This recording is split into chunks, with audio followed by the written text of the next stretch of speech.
Key ways the deal could be bad for the economy: public interest. It concentrates too much market power in one company. If Netflix acquires Warner Bros., it will control one of the largest libraries of films, TV shows and franchises, including big names and legacy content.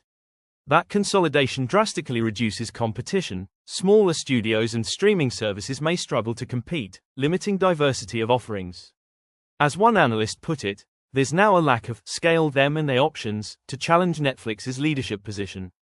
Economic risk. When a single firm becomes dominant, it gains more power to set prices, reduce variety, and impose terms on creators, potentially harming innovation and consumer choice. Could lead to higher prices and fewer choices for consumers. Critics, including lawmakers and labor unions, warn the deal may result in higher subscription prices, fewer choices over what and how they watch. Content diversity could shrink. With less competition, there's less incentive for producing niche, experimental, or creative risk content. Instead, a focus on big franchises that guarantee returns. Economic risk, reduced consumer welfare, less variety, potential price hikes, and a homogenized entertainment landscape. It may harm the theatrical industry and jobs tied to theaters. Organizations representing cinemas have raised alarms. They warn that the deal threatens the global exhibition business, because streaming-first policies typically deprioritize theatrical releases. Fewer films going to cinemas, or shorter theatrical windows, could lead to theater closures, job losses in exhibition, cinemas, projectionists, support staff, and reduced revenue across the movie theater value chain. Economic risk, decline in cinema-based jobs and local economies that rely on theaters, ticket sales, concessions, associated spending. Financial risks and instability for the acquiring company may ripple outward. To fund the buyout, Netflix is reportedly taking on a huge amount of debt. That debt burden reduces financial flexibility. If revenue or subscriber growth slows, especially in a competitive or regulated environment, Netflix may struggle to service the debt. If the merger fails or regulators force major divestments, that could lead to write-downs, layoffs, or reduced investment. Economic risk. Instability could affect not just Netflix and its employees, but also dependent contractors, content creators, and broader industry funding. Threat to creative workers, diversity, and long-term cultural output. Labor unions and creative guilds have warned that the consolidation may worsen conditions for workers: lower pay, reduced bargaining power, fewer jobs, and less creative freedom. There's a fear that content will trend towards safe, mass-appeal franchises, at the expense of independent, diverse, experimental works. Over time, this could erode cultural diversity, fewer unique voices, stories, and artistic risks. Economic and social risk. Diminished cultural innovation may lead to a less dynamic creative sector, undermining long-term cultural and economic value. What the deal's backers say, and why that might not be enough to offset the risks. On the flip side, Netflix argues the acquisition will expand global production capacity, boost output of original content, potentially creating jobs. Offer more content and value to consumers by combining massive libraries. Yield cost savings, estimated billions a year, which could, in theory, be reinvested. But, as many analysts and critics warn, those benefits come at the price of competition, creative diversity, and long-term industry health.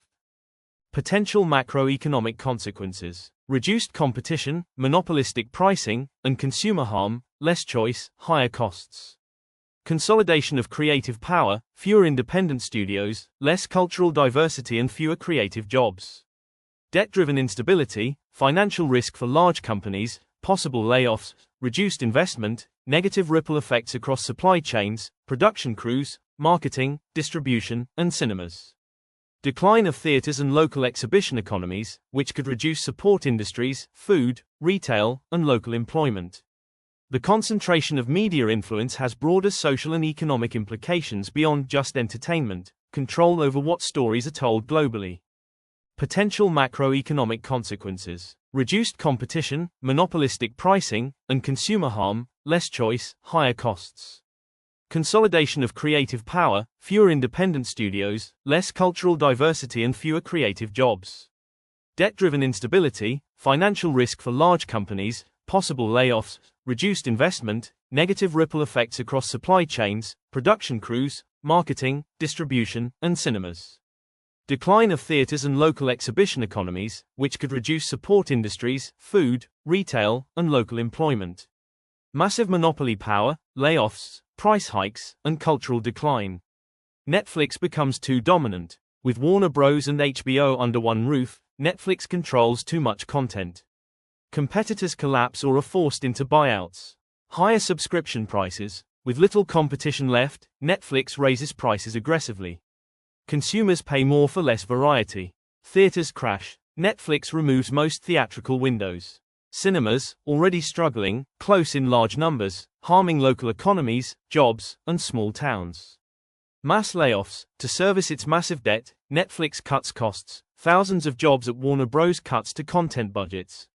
Fewer, safer, franchise-driven projects. Cultural impact. Fewer unique films. More sequels, reboots, and, safe, IP. Independent voices vanish from the mainstream. Economic result. A weakened entertainment sector, fewer jobs, higher consumer prices, and decreased cultural diversity. Meaning more slop and woke film. This is why the Netflix deal with WBD needs to be blocked by the government, because of the Hollywood collapse, along with everything involved in Hollywood. DVD and Blu-ray sales will disappear, along with billions to the economy, threatening theater chains that will disappear, hurting local towns and jobs. The Actor Guild of America are fighting against this deal as it hurts free expression and art form in film, as no Hollywood actor or actress wouldn't work for a streaming service. Other film studios will disappear, leaving only Netflix as the main film production, which violates antitrust laws and monopoly laws that were put in place for this very reason, which is why this deal should be blocked by the government.